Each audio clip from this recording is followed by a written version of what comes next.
Je crois que ce que j'aime vraiment à Marseille, c'est de pouvoir voir la mer en 10 secondes, peu importe où je suis. Et je suis en moto, donc je crois qu'il se passe pas un jour quand je suis là sans voir la mer. Et ça, je trouve que c'est une immense chance quand même, au quotidien.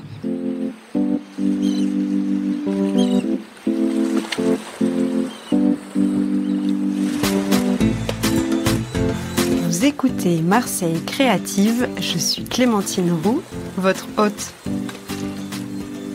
Dans ce podcast, découvrez les histoires d'artistes, d'artisans, de chefs, de designers, mais pas que. Vous entendrez des personnes engagées, marseillaises d'origine ou d'adoption, connues ou moins connues, qui font bouger Marseille grâce à leurs mains, leurs yeux et leur cœur. Bienvenue dans Marseille Créative, le podcast qui met en lumière les créatives et les créatifs marseillais.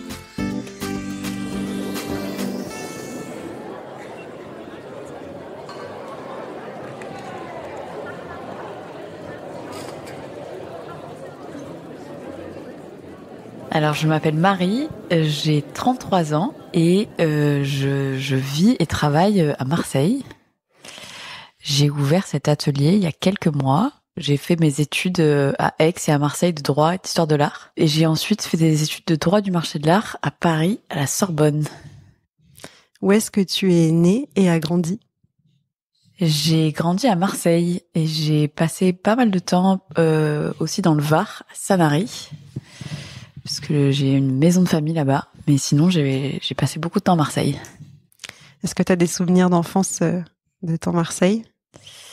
Je crois que mes meilleurs souvenirs d'enfance, ou peut-être plutôt d'adolescence, c'est le moment où j'ai eu un scooter, donc très jeune, à 14 ans. Avec mon frère Nicolas, on a beaucoup œuvré pour ça auprès de nos parents. On a eu, du coup, comme ils voulaient pas, on a d'abord acheté toutes les trottinettes électriques à moteur qui passait, et au bout d'un moment, lui a eu un Dax et moi un scooter chinois bleu ciel dont j'étais très fière. Et je crois que c'est un peu la découverte d'un terrain de jeu infini à Marseille, et de pouvoir trimballer les copines partout, la nuit, le jour. Et ça, c'est un très bon souvenir d'enfance. Dans quel quartier tu vis ? Je vis depuis longtemps à Malmousque, qui était un quartier qui a beaucoup évolué, qui est très à la mode, qui a toujours été un quartier assez atypique à Marseille et aimé des Marseillais, mais qui maintenant rencontre surtout l'été un succès infini à Marseille. Comment tu perçois cette évolution ?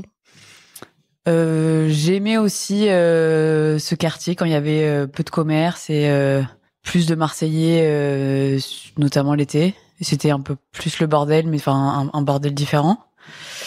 Mais à la fois, c'est vrai que c'est un peu Disneyland pendant les vacances, mais sinon c'est quand même toujours un quartier génial que j'adore. Quel est ton métier ? J'aime pas trop ce mot, mais je suis curatrice et j'achète de l'art principalement pour des marques et des hôtels. Pourquoi t'aimes pas trop ce mot ? Et c'est pas très évocateur, peut-être, je sais pas. En tout cas, les gens, ça leur parle pas tout de suite. Donc tu achètes des objets, des œuvres d'art pour des hôtels et des magasins, c'est ça ? Surtout pour des hôtels. Et l'idée, c'est de créer un film narratif et de raconter une histoire autant dans les chambres que dans les communs. Et je passe beaucoup de temps à chiner, aux enchères, dans les déballages marchands, aux puces, ou à commissionner des artistes, plutôt des jeunes artistes. Et j'aime bien notamment faire cet exercice à Marseille où il y a beaucoup d'artistes jeunes, d'artisans, il y a une dynamique assez géniale qui, moi, me nourrit beaucoup et qui nourrit beaucoup mon travail. Comment tu fais cette sélection d'artistes et d'artisans ? J'ai pas de méthodologie, c'est en fonction de rencontres ou de découvertes, parfois sur Instagram, parfois lors d'expositions ou de foires, ou vraiment c'est au fil de l'eau, quoi. Et est-ce que les hôtels te briefent sur un thème en particulier, ou c'est toi qui es force de proposition sur Ça dépend ça dépend des projets. Là aussi, pas de règles. En général, je suis plutôt force de proposition. Et c'est ce qui est chouette, c'est que souvent on me fait confiance. J'ai pas trop de contraintes.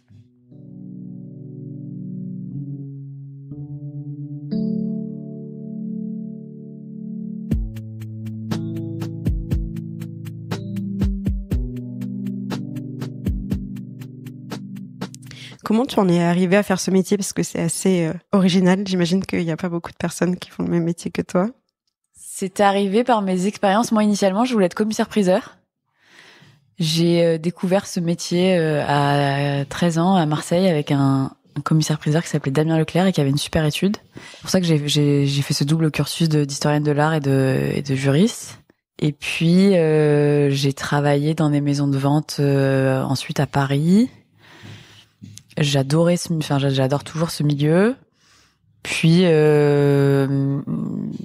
mes expériences, professionnelles m'ont mené à travailler pour Hermès. Je m'occupais des vitrines d'artistes. Je crois que c'est l'addition de toutes ces expériences professionnelles qui a fait que j'ai eu aussi envie d'avoir ma structure. C'était quand même un sujet qui m'importait beaucoup. J'aimais pas trop être salariée, j'avoue. Et donc ça s'est fait comme ça, avec des rencontres, avec des projets qu'on m'a proposés et ça m'a plu, donc j'ai continué. Et cet endroit dans lequel on se trouve aujourd'hui, donc c'est ton atelier, c'est ton studio, comment tu le présentes? C'est le lieu où je travaille, où je prépare tous mes projets. Ça passe par le stockage, l'encadrement et pas mal de temps quand même derrière mon ordinateur, hein, je vais pas vous mentir. Et ça me permet de visualiser tout ce que j'ai et d'avoir une petite vitrine sur la rue, ce que j'aime bien, ce qui crée un lien avec l'extérieur. On est où ici, dans quel quartier? On est rue de Cazes, derrière la place du 4 septembre, donc pas très loin des Catalans. Et c'est un quartier qui a bien changé aussi, qui continue de changer et que j'adore. J'adore la vie de ce quartier et la proximité entre les gens et il y a plein de copains dans la rue et c'est assez sympa. On dirait un petit village. Ouais. Et je pense que ça va continuer de s'enrichir. Est-ce que tu peux je sais pas si tu as envie de citer quelques artistes ou artisans marseillais avec lesquels tu collabores, mais me parler d'une ou deux personnes avec qui tu aimes bien travailler. Alors j'ai une artiste que j'adore et qui est aussi une amie qui s'appelle Elsa Noyon, avec qui je travaille souvent. Et j'adore notre échange professionnel, qui a son atelier dans un atelier qui s'appelle Bureau Souple. Je vous invite à aller voir tous ces créatifs qui font partie de ce bureau. Est-ce que tu peux présenter ta collaboration avec Sessoun? Avec Sessoun, ça fait quelques années maintenant que je m'occupe de la sélection de leur flagship qui est Sessoun Alma, rue Sainte à Marseille.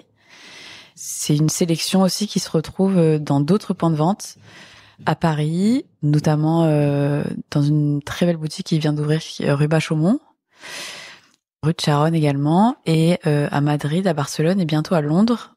C'est vrai que c'est une collaboration très enrichissante parce j'ai aussi un échange avec les artisans qui permet de faire des créations qui sont signées Sessoun.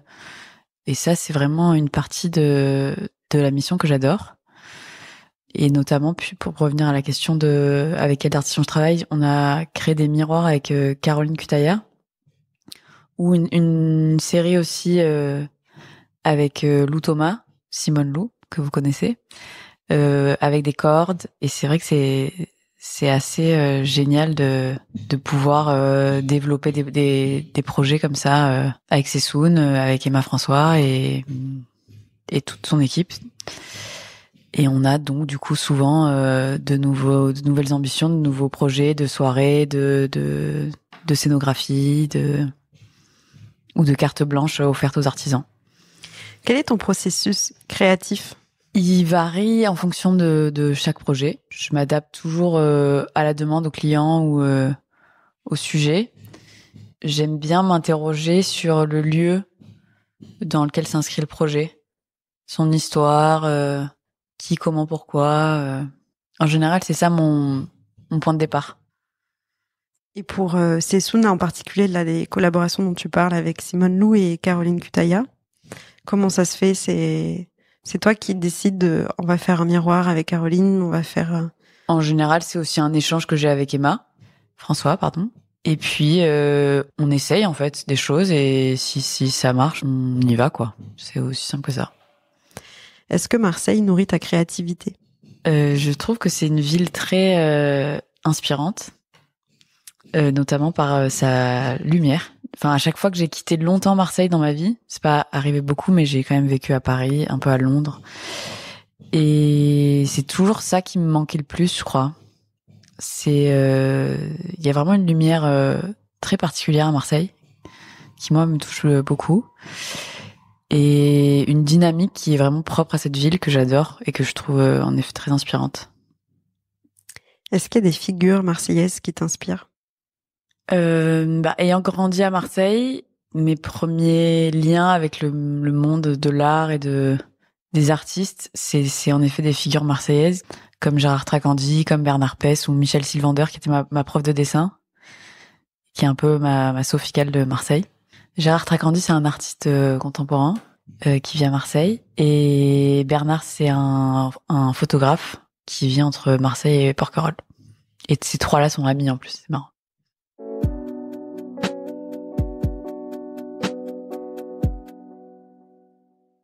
Est-ce qu'il y a des endroits où tu te rends à Marseille pour te ressourcer ou t'inspirer? Je crois que ce que j'aime vraiment à Marseille, c'est de pouvoir voir la mer en 10 secondes, peu importe où je suis. Et je suis en moto, donc je crois qu'il se passe pas un jour quand je suis là sans voir la mer. Et ça, je trouve que c'est une immense chance quand même au quotidien. Je crois que Notre-Dame de la Garde, c'est quand même un lieu assez extraordinaire et le point de vue que ça offre de cette ville. Et je dirais sinon la Cité radieuse aussi qui m'intrigue toujours à chaque fois que j'y vais, de par son architecture, les gens qui y vivent, son toit, tout ça. Je trouve ça assez fascinant aussi. Est-ce que tu as des petites habitudes au quotidien? Des adresses où tu te rends, où on pourrait te croiser?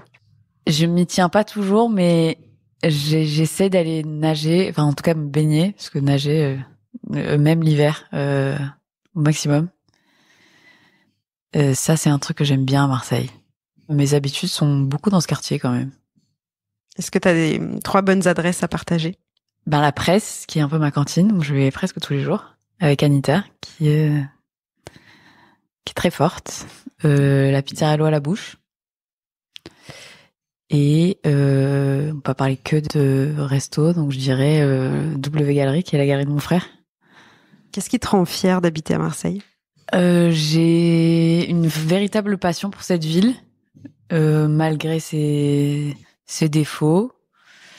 Je crois que ce que j'aime le plus dans cette ville, c'est la proximité et la sincérité des liens et des relations entre les gens. J'ai jamais vécu ça à Paris. Alors pardon, je reparle de Paris, mais j'y ai vécu quelques années. J'aime bien que tout le monde se parle à Marseille. Et même si c'est juste un bonjour, un échange, une blague, j'adore cette proximité entre les gens, les générations, les milieux. Je trouve ça assez exceptionnel et ça me plaît de parler même aux inconnus, j'aime bien. Qu'est-ce qui te révolte ou qu'est-ce que tu aimerais changer? Je crois que ce qui m'embête le plus, c'est les gens qui jettent leurs clopes par terre, parce que ça va dans la mer et je crois que c'est ouais. S'il y a un truc qui m'embête à Marseille, c'est ça. Comment tu décrirais la ville à quelqu'un qui n'a jamais mis les pieds ici? Un joyeux bordel, je dirais. Et je pense que c'est une ville qu'il faut découvrir, qui est peut-être pas facile à découvrir seule, quoique maintenant c'est quand même une ville tellement à la mode que les bonnes adresses circulent. Mais je pense que c'est sympa de découvrir cette ville avec des Marseillais et d'avoir la possibilité de découvrir cette ville par la mer, en sortant en bateau. Je trouve que c'est une ville qui est assez belle vue de la mer. Je voulais te poser la question sur ton sentiment vis-à-vis de l'évolution de Marseille avec tout. Enfin, c'est Marseille qui est devenue une ville à la mode. avec tous ces néo-marseillais qui sont arrivés. Donc, t'en as un petit peu parlé déjà avec ton point de vue sur Malmousque et puis ici, dans le 7e. Mais est-ce que tu veux rajouter des choses? Je trouve ça bien qu'il y ait des choses qui se développent et que les gens s'intéressent à cette ville. C'est toujours positif. Ce qui peut-être m'embête, c'est que du coup, ça lisse un peu cette ville. J'aimerais pas que Marseille ressemble au 18e de Paris, quoi. Même si c'est bien les petits cafés, les petits machins, mais c'est pas Marseille, donc... mais il faudrait pas que ça change trop son visage. Que ça devienne trop bobo? C'est quoi le 18e de Paris? C'est le truc un peu... un certain effet de mode. Moi, j'aime bien les rades à Marseille, les PMU, et c'est aussi ce qui fait le charme de cette ville. Et si on a que des cafés un peu chichi, en fait, les vieux qui vont boire le café tous les matins, on les verra plus ou moins, et ça, je trouve ça un peu dommage. On va passer au portrait chinois à la sauce marseillaise. Si tu étais une odeur.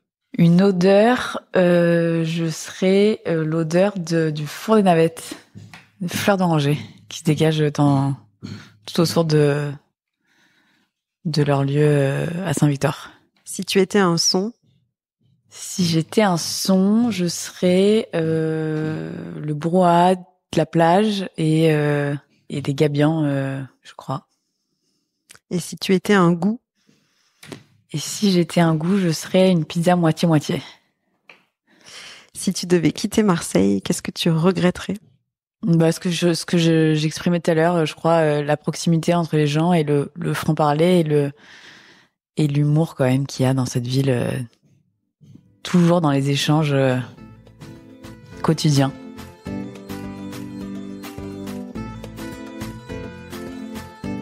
Merci d'avoir écouté cet épisode jusqu'au bout.